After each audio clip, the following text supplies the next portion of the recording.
We're still talking about underfunding of the health sector in the country, and we have the president of the Intensive and Critical Care Society of Nigeria, Major General Obashino Ayodele Ogumbi, who's a retired personnel of the Army. Thank you for joining us. Thank you. I'm here Yes. this time No, as you're not Project here. Director Yes. of Annie Okay. PACFA at scale. Okay, Project Director of Annie PACFA at scale.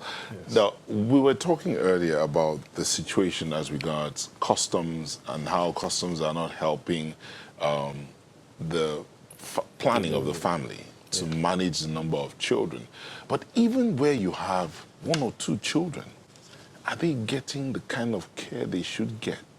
You were talking about PACFA advocating, reaching out to government to do more. In what areas? Because 2020 budget, 4.1%. Yes. 2019 is winding down. Yes.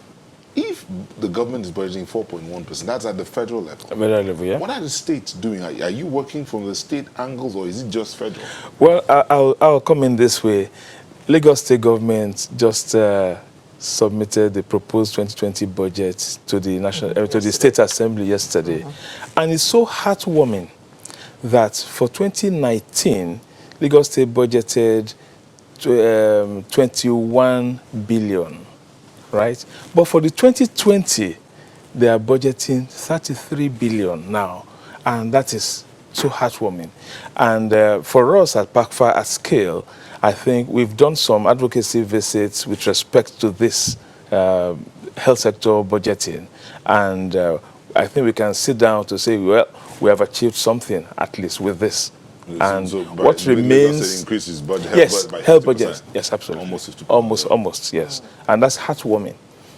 Not probably not there yet, but at least when you sit down and look at what happened last year or this year, and then what we are looking at the future, 2020, it means that somebody has had us somewhere.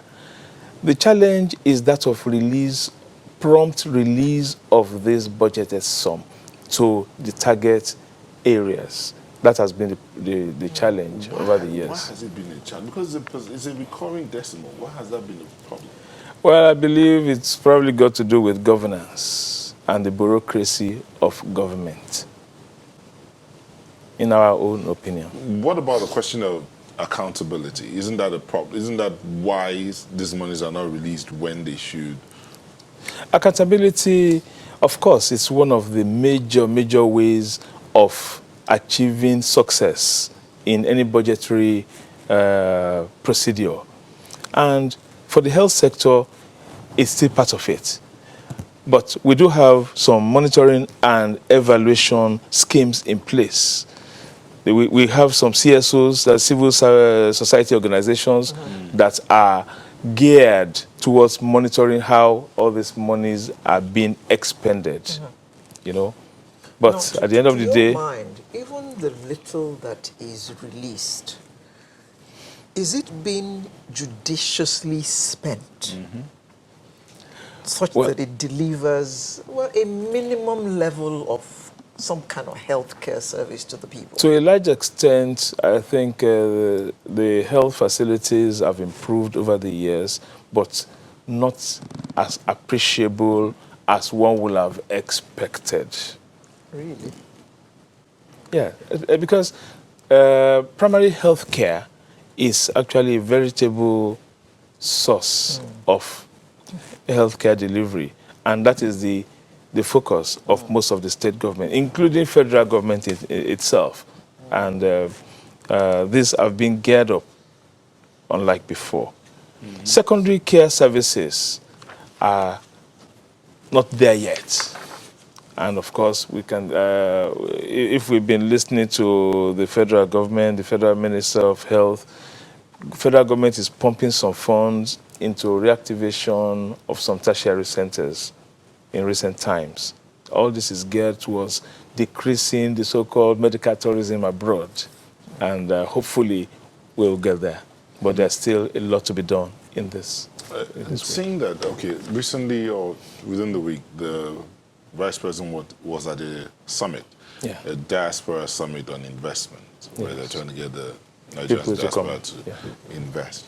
But before that summit, we know about medical teams coming from abroad Yes. to different tertiary hospitals, yes. to offer Services. clinical services and surgery. And basically,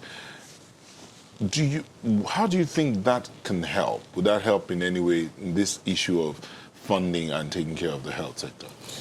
To a very large extent, I'm aware that Nigerians in the diaspora, especially those in the United States, as well as even in the UK, they come to various tertiary centers to help with heart surgeries, to help with orthopedic surgeries, which hitherto may not be accentuated in our own environment. But there is probably no cohesion in terms of the coming together of this. They all just go to wherever they wish to go to.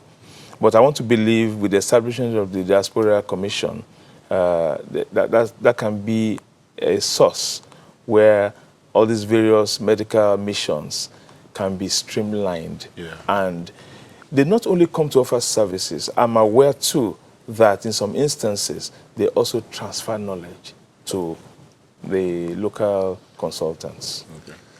Okay, thank you very much, Major General Obashina Ogunbi. You're welcome. Retired. Yes. And he is a representative of PACFA at scale. Thank you very much for coming to look at this with us this morning. Thank you. We hope that the other states of the Federation will toe the line that Lagos State has taken, and things will begin to improve, especially at the tertiary level. Yes.